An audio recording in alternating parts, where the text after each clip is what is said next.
तो हम देखोगे इलेक्ट्रिक फ्लक्स। तो इलेक्ट्रिक फ्लक्स क्या होगा कि किसी भी क्लोज सरफेस से, कोई भी क्लोज सरफेस हो, उस क्लोज सरफेस से परपेंडिकुलर सरफेस के, कैसे सरफेस के परपेंडिकुलर पास होने वाली फील्ड लाइंस की क्वांटिटी ही क्या कहलाएगी, इलेक्ट्रिक फ्लक्स कहलाएगी। कि किसी भी क्लोज सरफेस के परपेंडिकुलर पास होने वाली फील्ड लाइन की क्वांटिटी, कि किसी सरफेस से कितनी इलेक्ट्रिक फील्ड लाइन पास हो रही है, वो क्या कहलाएगी, इलेक्ट्रिक फ्लक्स कहलाएगी। तो पहले लिखना है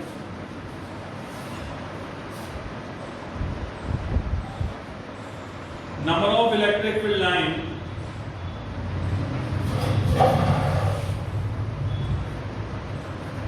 passes from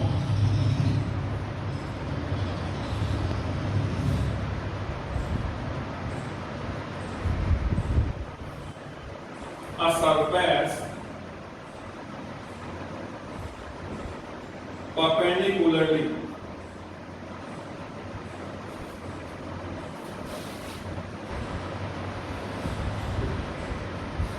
in given electric field.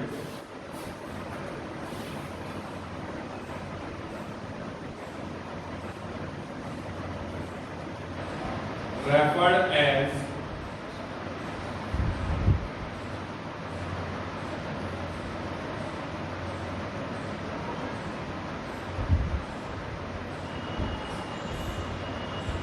electric flux.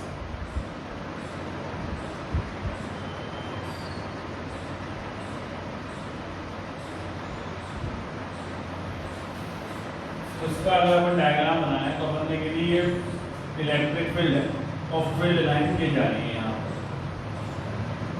तो कोई सरफेस हमने बना दी, तो सरफेस में हम क्या करेंगे कि जो सरफेस होगी उस पे स्मॉल एरिया मानो।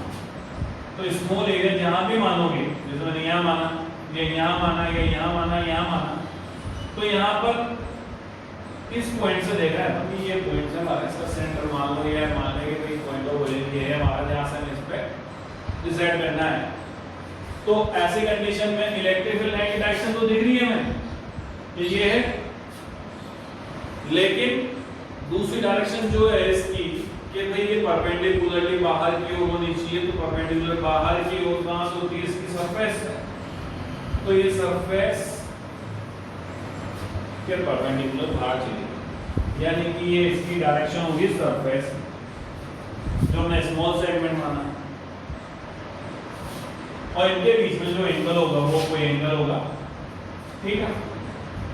तो यहां से हम दूसरी डेफिनेशन भी बना सकते हैं कि भाई हमने माना था कि ये था सरफेस, जो हमने यहाँ दिखा लिया सरफेस पर, यानी कि स्मॉल एरिया था हमारा। अब इन दोनों का डॉट प्रोडक्ट, इसका इलेक्ट्रिक फील्ड इंटेंसिटी और स्मॉल एरिया का डॉट प्रोडक्ट, वो कहलाता है फ्लक्स। यानी कि इसको अपन लिख सकते हैं d phi equal E dot ds। ये है स्मॉल एरिया के लिए स्मॉल फ्लक्स। और अगर होल सरफेस हम ले लेते हैं तो ये तो बन जाएगा phi, और छोटे से बड़े के लिए हम करते हैं इंटीग्रेशन, तो हमने इंटीग्रेशन कर दिया E डॉट ds। लेकिन ये सरफेस कैसी है, बंद, तो यहाँ पर हमने लगा दिया क्लोज का साइन, इसको बोलते हैं क्लोज इंटीग्रल। क्या बोलते हैं इसको, क्लोज इंटीग्रल। अब phi हो गया हमारा close integral of E dot ds, यानी कि हम कह सकते हैं इसकी दूसरी डेफिनेशन क्या बनती है, एक तो यहाँ से बनाना है the dot product of electric intensity and area referred as electric flux, या close integral of कह सकते हैं, वो भी इलेक्ट्रिक फ्लक्स। तो दो डेफिनेशन होगी, एक तो कि कितनी लाइंस बाहर निकल रही है, दूसरा इन दोनों के डॉट प्रोडक्ट का क्लोज इंटीग्रल भी क्या कहलाएगा, मान लीजिए इलेक्ट्रिक फ्लक्स कहलाएगा। तो फिर डायग्राम लो, ये पहले माना मूली करना है, काम करो। Let us suppose any surface S, ये है हमारी सरफेस S, बता दिया कोई सरफेस हमने S is placed inside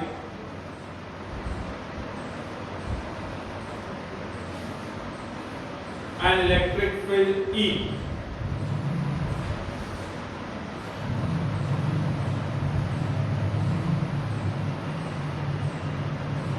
as shown in figure.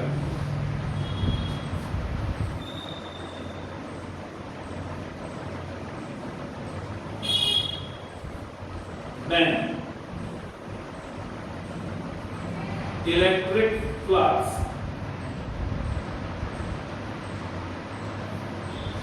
passes from a small surface ds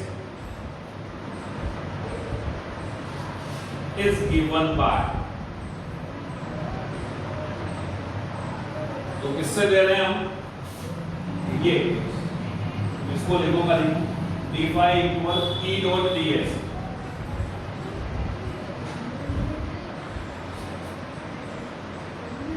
अब हम कह रहे हैं नहीं भाई हम तो कोई सरफेस के लिए ये कहेंगे, तो कोई सरफेस के लिए क्या होगा, ये होगा, तो लिख दो फॉर ऑल सरफेस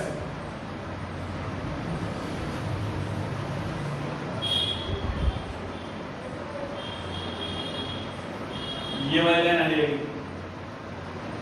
तो डायग्राम बना दो, तो डायग्राम में इलेक्ट्रिक फील्ड की डायरेक्शन हमने पहले दे रखी है, तो हमने कहा कि इलेक्ट्रिक फील्ड की डायरेक्शन तो होगी ये, और इसके जो सेगमेंट हमने माने थे उसकी डायरेक्शन होगी परपेंडिकुलर आउटसाइड। अगर मान लो मैं यहाँ मानता ऊपर की होती, ये सरफेस है मेरी और मैंने यहाँ माना तो ये सरफेस की डायरेक्शन ही होती, मैंने यहाँ माना तो सरफेस की डायरेक्शन ही होती, मैंने यहाँ माना तो सरफेस की डायरेक्शन ही होती, यानी कि हमेशा परपेंडिकुलर आउटवे होगी, बाहर की ओर निकलती जाएगी परपेंडिकुलर सरफेस से, वो इसकी सरफेस की डायरेक्शन होगी, और इस सरफेस की डायरेक्शन ही आगे जाके गॉस लॉ में काम आने वाली है। बना दो diagram.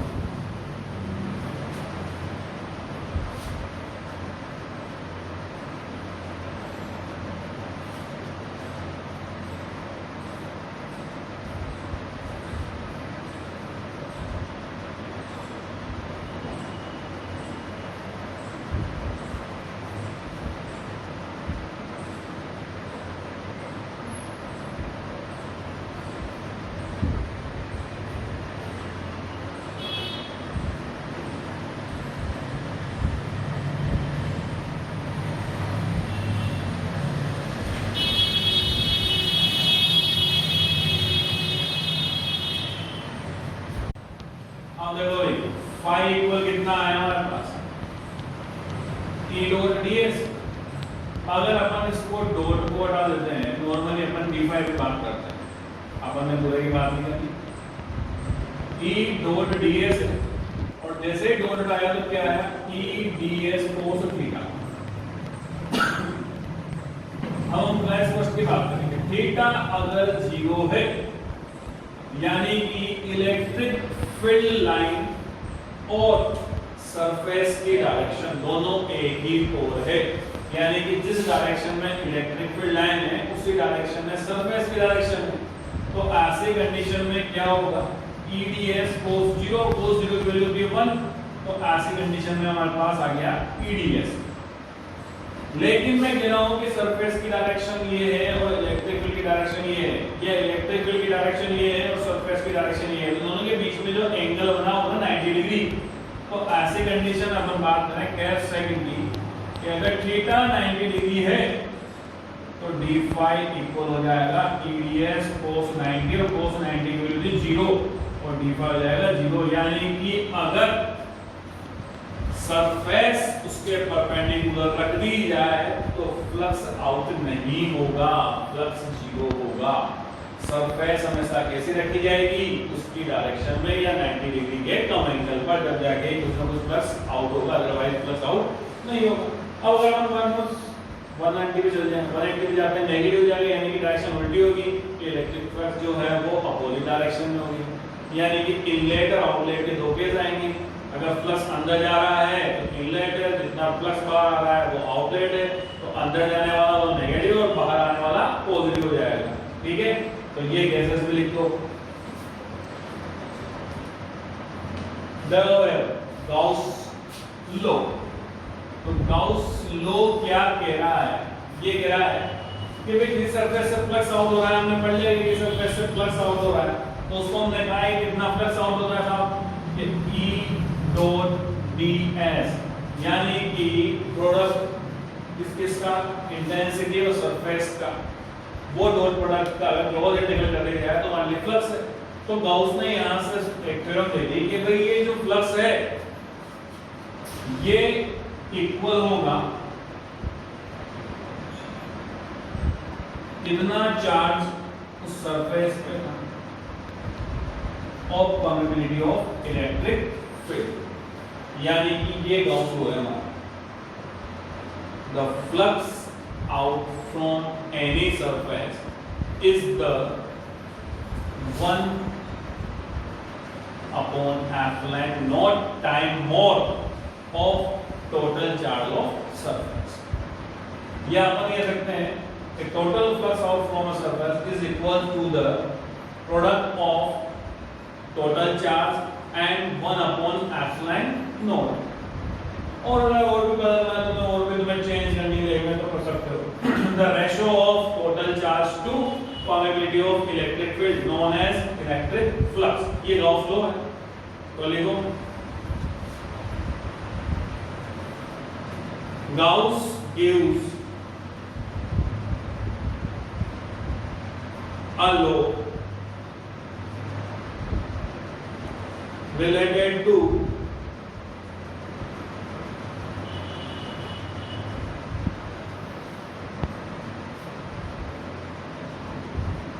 Electric flux.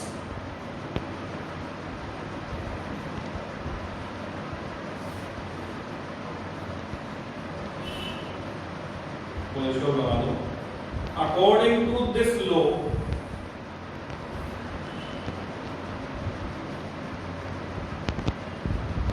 The total flux out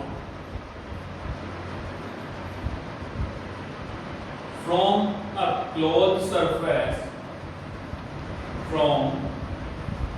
closed surface is the 1 upon epsilon naught time more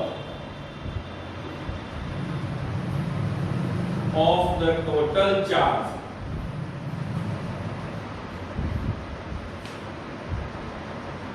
related to that surface।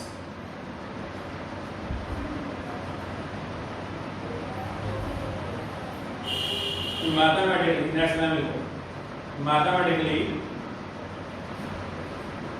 we may represented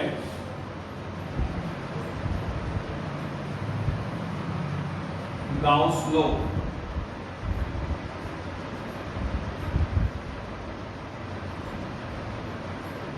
as follows।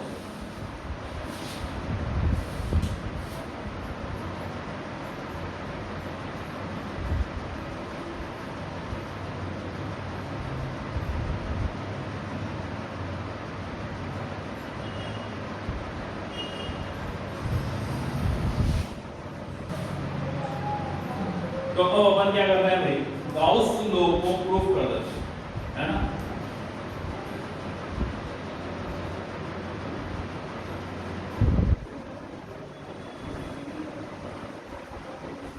कि भाई गाउस लॉ आया है जो उसने दिया है ये वास्तविकता में सत्य है या मैकेनिकल हो जाएगा, निकल गया, उसका प्रूफ देखते हैं।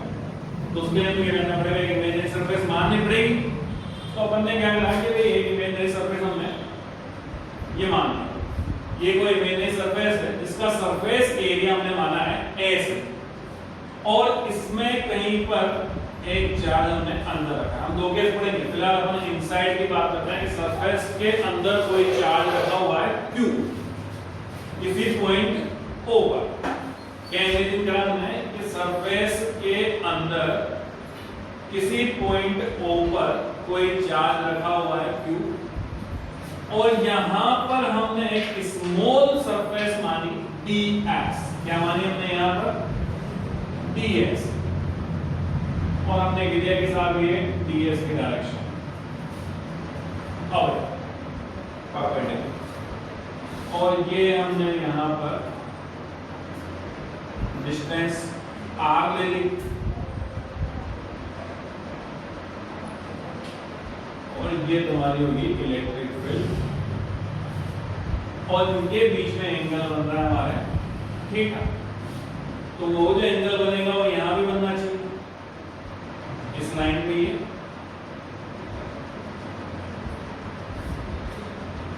तो हम क्या कह रहे हैं कि कोई क्लोज सरफेस एस हमने मानी, उसके किसी पॉइंट O पर कोई चार्ज हमने रखा Q, और एक स्मॉल सरफेस हमने मान ली ds P पॉइंट पर। अब इसके लिए हमने प्रूव करेंगे इससे पास होने वाला फ्लक्स जो है वो जो हमने लिखा है कि d phi equal E dot ds होता है, ये क्या अगर ऐसा है तो हम लिखेंगे हाँ साहब सॉरी E डॉट क्या Q upon F line note E dot ds उसकी फ्लक्स की डेफिनेशन कि भाई Q upon F line note है क्या। अगर ऐसा हो गया तो हम क्या कहेंगे हाँ साहब हमारी बात सही है, गॉस सही कह रहा है। तो ऐसे कंडीशन में पहले तो हमें उसके लिए चाहिए कि हम उसको इक्वल करें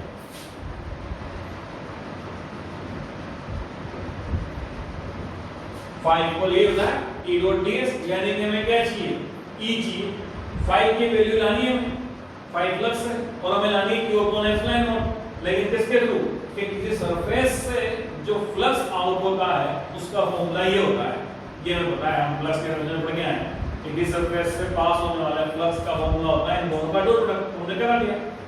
अब E हमें चाहिए, तो E के लिए क्या है कि ये है हमारा Q पॉइंट चार्ज, और जो यहाँ पे इंटेंसिटी है वो P पर है, यानी कि हम क्या कहेंगे electric field intensity at point P due to charge Q placed on point O। ये जो O पे हमारा चार्ज रखा हुआ है Q, उसके कारण वहां पर इंटेंसिटी कितनी है, तो हम जानते हैं इलेक्ट्रिक इंटेंसिटी होती है 1/4 पाई एप्सिलॉन नॉट, यानी कि Q अपॉन R स्क्वायर। ये मैंने फर्स्ट दे दिया, सेकंड ध्यान में इतना। अब फर्स्ट और सेकंड को काम लेते हैं तो देखते नहीं क्या मिलता है। तो मैंने यहां पर phi equal closed integral E की वैल्यू रख रहा हूं मैं 1/4 pi epsilon naught Q upon R square dot dx। तो जब मैंने E की वैल्यू रख दी तो डॉट से मुझे कोई मतलब मिला, मैं डॉट को हटा के क्या लिया हूं मैं यहां पर cos थीटा, क्या लिया है मैं cos थीटा, और हमारा क्या बन गया अभी कि phi equal 1/4 pi epsilon naught को मैंने निकाला बाहर, Q भी कांस्टेंट है उसको भी मैंने निकाला बाहर, और इंटीग्रल किसका हुआ ds cos theta upon r square, और इसका इंटीग्रल जो आता है वो आता है 4 पाई, ये तुम्हें याद रखना है, ठीक है ना। ds cos theta upon r square तो कितना होगा भाई 4 पाई। के साथ हम लिख देते हैं कि ds cos theta upon r square equal होता है 4 पाई। तो हमारे पास आ गया phi equal summation q 4 pi epsilon naught multiply by 4 pi, और फाई इक्वल बन गया हमारे q अपॉन एप्सिलॉन नॉट। जो हम प्रूव करना चाह रहे थे कि भाई चार्ज और एप्सिलॉन नॉट का रेशो ही फ्लक्स है, तो हमने प्रूव कर दिया कि हाँ उसका रेशो ही फ्लक्स है। शाम अब सेकंड केस की बात करो। पहला केस था प्रूफ का कि भाई चार्ज रखा हुआ है सरफेस के अंदर, और हम कह रहे हैं चार्ज जो है सरफेस पर प्रेजेंट हुआ कहीं नहीं। तो मैंने ये सरफेस बनाई अजीबोगरीब विडंबना वाली, थोड़ा सा और विडंबना बनाऊंगा इसमें, ठीक है। अब इस सरफेस पर 4 पॉइंट लेता हूं मैं, 1 2, 3 एंड 4।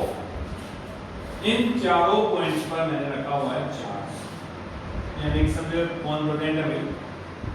चार्ज प्रेजेंट है सब जगह। अब हमने कहा है कि भाई एक चार्ज रखा है, तब भी हमने इसको निकाला है फ्लक्स का फॉर्मूला के phi equal EDS cos theta upon r square होता है, निकाला है हमने।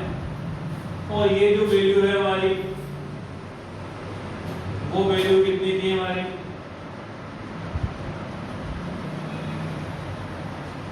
सॉलिड एंगल, क्या है? सॉलिड एंगल, जिसकी वैल्यू हमने लिखी थी 4 पाई। ठीक है, तो हम कह रहे हैं कि भाई ये एक चार्ज से निकलेगा तब भी इतना होगा फ्लक्स, यहां से निकलेगा तब भी इतना होगा फ्लक्स, यहां से निकलेगा तब भी इतना होगा फ्लक्स, यहां से निकलेगा तब भी इतना होगा फ्लक्स, यानी कि सब केस में कितना होगा फ्लक्स? E dw। dw यहां पर क्या है हमारे? सॉलिड एंगल है। क्या है ये? Solid angle. तो ऐसे केस में मैं सपोज कर रहा हूं कि साहब यहां से लाइन पास होती हुई यूं जा रही है, ठीक है, ये इलेक्ट्रिक फील्ड लाइन से, और ये हमारी पहली सरफेस है, हमारी दूसरी सरफेस है, हमारी तीसरी सरफेस है, हमारी लास्ट सरफेस। ये हमने इसको कहा ds1 है करीब, ये ds2 है करीब, ये ds3 है करीब, और ये ds4 है करीब। चार वैल्यू मिलना। अब एक चीज 2 मिनट पहले मैंने कहा था कि अगर फ्लक्स अंदर आ रहा है तो उसको मैं नेगेटिव करूंगा, अंदर आ रहा है तो, और अगर फ्लक्स बाहर जा रहा है तो मैं उसको पॉजिटिव करूंगा। तो इन 4 पॉइंट्स में अपन देखें तो पहले पॉइंट पर फ्लक्स अंदर आ रहा है, यानी कि नेगेटिव है, दूसरे से बाहर निकल रहा है यानी पॉजिटिव है, तीसरे से अंदर आ रहा है यानी नेगेटिव है, और चौथे से वापस बाहर निकल रहा है यानी पॉजिटिव है। तो दो तो नेगेटिव मिल गए, दो पॉजिटिव मिल गए, और दोनों आपस में क्या हो गए? कैंसिल। ऐसे कंडीशन में टोटल फ्लक्स कितना हो गया हमारा? 0, यानी कि चार्ज अंदर होगा सरफेस के तो फ्लक्स जो होगा तुम्हारा कुछ ना कुछ होगा। अगर चार्ज सरफेस पर है तो ऐसी कंडीशन में उससे पास आउट जो फ्लक्स होगा वो क्या होगा? 0 होगा हमेशा। आगे बात समझ में, तो चार्ज का होना चाहिए साहब अंदर।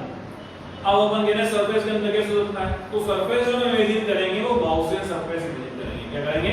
Gaussian surface. गाउसियन सरफेस क्या होती है कि सपोज करो ये कोई एक सब्सटेंस है जिस पर यूनिवर्सल रूप से यानी यूनिफॉर्म रूप से चार्ज डिस्ट्रीब्यूट है, तो इससे किसी पर्टिकुलर डिस्टेंस पर हम एक सरफेस इमेजिन करते हैं जो कि इमेजिनरी सरफेस है, क्योंकि हमने इमेजिन करी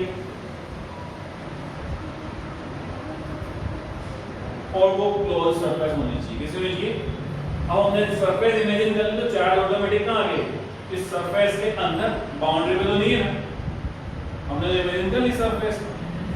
तो ऐसी कंडीशन यहां पर है, ये बाउंड्रीज पर है। अगर यहां इसके ऊपर भी अपन दूसरी सरफेस ले लेंगे तो ये सब इनसाइड हो जाएंगे, और सब इनसाइड होते हैं कि सब क्या नेगेटिव वैल्यू है, और अगर सब आउटसाइड होते हैं तो सबकी वैल्यू पॉजिटिव है। लेकिन वो क्या रहा है? यहां से अंदर आ रहा है, यहां से बाहर निकल रहा है, फिर यहां से अंदर आ रहा है, फिर यहां से बाहर निकल रहा है। तो अंदर बाहर चक्कर में क्या हो गया? कैंसिल हो गया। ये अंदर आया नेगेटिव हो गया, ये बाहर आया पॉजिटिव हो गया, फिर अंदर आया नेगेटिव हो गया, फिर बाहर आया पॉजिटिव हो गया। और किसी भी सरफेस से निकले उसका अमाउंट हमें पता है कितना होगा? EDS cos theta upon r square. तो जब अंदर आएगा तो माइनस लगा देंगे, बाहर जाएगा तो हम प्लस लगा देंगे, और जब सब चारों को ऐड करेंगे तो क्या जाएगा हमारा? 0। यानी कि इसमें तो लिखनी होती है, ऐसा एक्सप्लेन कर दिया मैंने कि जब इसका निकालोगे यानी कि जो कि आता नहीं है एग्जाम में, और आगे जाके अपन लिख सकते हैं कि डायग्राम बनाया हमने और हम एक लाइन लिख देते हैं कि we know that d phi equal होता है EDS cos theta upon r square. तो जब पहले वाले की बात करोगे तो ये तुम्हारा अपना d phi 1 EDS cos theta upon r square अंदर जा रहा है यानी कि माइनस। phi 2 की बात करेंगे बाहर निकल रहा है यानी कि EDS cos theta upon r square. फिर phi 3 की बात करेंगे तो फिर अंदर जा रहा है minus EDS cos theta upon r square. फिर 4 पे आया तो बाहर निकल गया, d phi 4 इक्वल हो गया e ds cos theta upon r square. और जब हम टोटल फाई निकालेंगे तो d phi 1, d phi 2, d phi 3 और d phi 4 को हम ऐड करेंगे, और जैसे ऐड करेंगे तो एक प्लस का एक माइनस का है, तो टोटल क्या हो गया हमारा d phi का ऑपरेशन का, तो phi इक्वल कितना बन गया हमारा 0। यानी कि चार्ज अगर सरफेस पर प्रेजेंट है तो ऐसे कंडीशन में phi कितना होगा भाई 0 हो जाएगा। ठीक है, लिख दो इसको कैसे, रामायण लिखनी है तो रामायण में क्या लिखोगे कि भाई हम जानते हैं कि भाई किसी क्लोज सरफेस से निकलने वाला फ्लक्स ये होता है, तो सरफेस फर्स्ट से निकलने वाला फ्लक्स ये है, सरफेस सेकंड से निकलने वाला फ्लक्स ये है, सरफेस थर्ड से निकलने वाला फ्लक्स ये है, सरफेस फोर्थ से निकलने वाला फ्लक्स ये है। अब सरफेस फर्स्ट में अंदर जा रहा था इसलिए नेगेटिव है, सरफेस टू में बाहर आ रहा था, ये बाहर है, एरिया बाहर का एरिया तो बाहर है तो ये पॉजिटिव है, फिर ये इनसाइड हुआ है तो फिर नेगेटिव है, और ये फिर वापस आउटसाइड हुआ है तो पॉजिटिव, और सबको हमने जैसे ही जोड़ा तो कितना आया